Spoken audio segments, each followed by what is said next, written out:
গতবারের বিপিএল জন্ম দিয়েছিল নানান সমালোচনা, তাই দর্শক মহলেও বিপিএল নিয়ে খুব একটা আগ্রহ নেই বললেই চলে। আর এজন্যই বাংলাদেশ প্রিমিয়ার লিগ বিপিএল আয়োজন নিয়ে ব্যস্ত সময় পার করছেন বিসিবির নবনির্বাচিত কমিটির পরিচালকরা। নতুন পরিচালকদের প্রথম সভা শেষে ইফতেখার রহমান মিঠু জানিয়েছিলেন ডিসেম্বরই হবে পরবর্তী বিপিএল।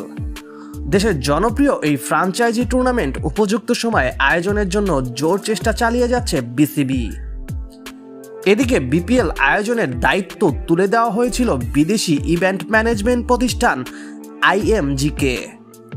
এবারের বিপিএলে ফ্র্যাঞ্চাইজি মালিকদের জন্য থাকছে বেশ কিছু নতুন সুবিধা। বিসিবির একজন পরিচালক বলেন, বিপিএলে 5 থেকে 6টা দল থাকবে এবারে, তবে দলগুলোর নাম এখনও উল্লেখ করেনি বিসিবি। টিভি রাইটস এবং টিকিট বিক্রি থেকে 30% লভ্যাংশ ফ্র্যাঞ্চাইজিকে দেবে বিসিবি। ডিজিটাল প্ল্যাটফর্মে অ্যাড টাইমের 30% অ্যাড দিতে পারবে ফ্র্যাঞ্চাইজি।